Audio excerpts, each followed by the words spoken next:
It's Wednesday, the 20th of March, 2024. Welcome to the Fast 5 Business News by Fear and Greed, where we give you the top 5 business stories you need to know in just 5 minutes. I'm Michael Thompson, and good morning, Sean Aylmer. Good morning, Michael.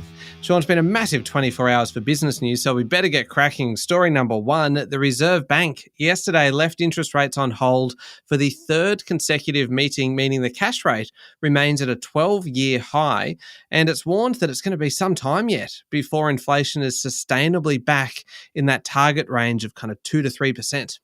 Central bank watchers hoping for hints that a rate cut might be sooner rather than later were left disappointed, with the Reserve Bank board in a statement saying while recent data indicates that inflation is easing, it remains high and the path of interest rates needed to get price rises down remains uncertain.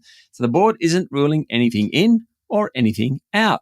Now, economists did note that the bank dropped a phrase. The phrase was, a further increase in interest rates cannot be ruled out. So what they said, the central bank basically took out any bias to rate hikes. Obviously, the Reserve Bank's just taking baby steps at the moment, Michael. Yeah, it does sound like it. And that was the official statement from the Reserve Bank. What about the press conference after the release of the statement? You always find out a bit more there. You do. Governor Michelle Bullock clarified that change in wording I mentioned. She said it reflected that the economy is broadly on the path towards where we want to be, but the war on inflation hasn't been won yet and nothing can be ruled in or out. She said the board is aware of the per capita recession of the past couple of quarters, but the best thing the bank can do is help individuals by getting inflation lower. Ms. Bullock said productivity is a long-run phenomenon and people shouldn't get caught up on quarterly numbers, but overall it's encouraging that productivity seems to be improving. When asked about house prices, she said they're very hard to predict. It comes down to supply and demand, and at the moment, demand is higher than supply. When asked about proposed big jumps in aged care workers, she wasn't too worried about them, said it wasn't a concern for the economy. All right, moving on to story number 2 now, Sean, and a bit of good news, really. The majority of Australian households will get a cut in their energy costs from July 1, with some bills set to fall by up to 10%. The Australian Energy Regulator yesterday released its draft decision on changes to consumer price caps known as default market offers. The regulator intends to reduce the default offer by between 1% and nearly 10%. Small businesses are getting the biggest reductions. Energy bills in Sydney, the Central Coast and Hunter Valley in New South Wales will fall between 2 and 3% for households, almost 10% for small businesses. In South Australia, it's 2.5% for households, nearly 9% for small businesses.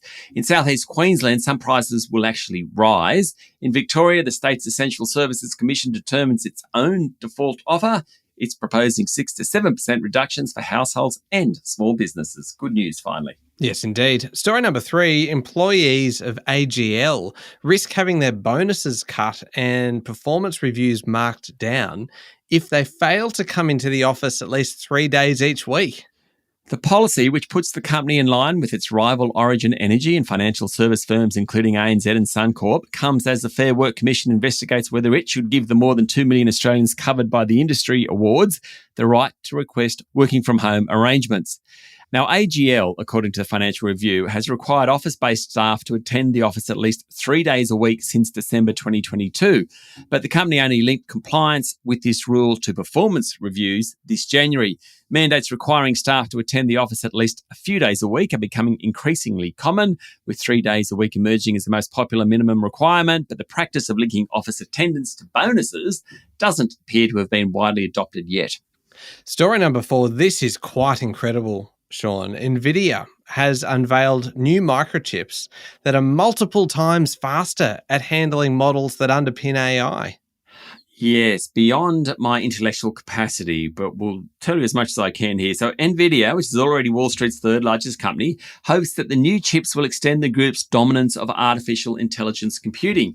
The company estimates the chip industry is worth about $150 trillion. The new processor design is called Blackwell and was unveiled at the group's annual developer conference. The Blackwell chips are made up of 208 billion transistors, and Nvidia says they will be the basis of new computers in data centers around the world and will compute 4 times faster than the current Hopper chips. The company says that Blackwell will help drive the transition beyond relatively simple AI jobs, such as recognizing speech or creating images.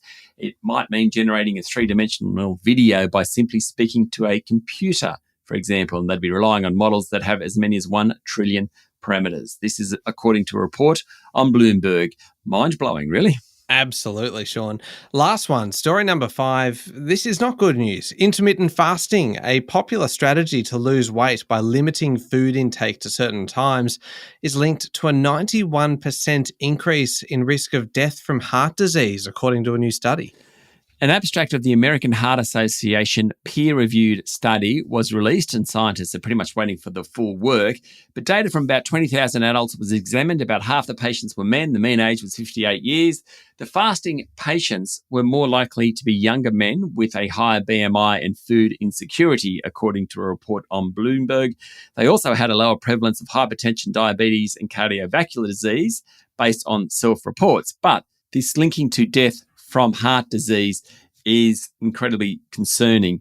The latest findings, subject to the release of a full report, calls into question the long-term effects of intermittent fasting. All right, there we go. The top 5 business stories in 5 minutes. Thank you, Sean. Thank you, Michael. It's Wednesday, the 20th of March, 2024. Remember to hit follow on the podcast. If 5 minutes isn't enough, you can find our longer daily show called Fear and Greed wherever you listen to podcasts. And don't forget, today's Wednesday, which means there's a new episode out of our sister podcast, How Do They Afford That? All about making your money work harder for you. This week is a good one. We have the top 10 good money habits of successful people. I will put a link in today's show notes. You can find How Do They Afford That as well, wherever you listen to podcasts, on any podcast platform. I'm Michael Thompson, and that was the Fast 5 Business News by Fear and Greed. Have a great day.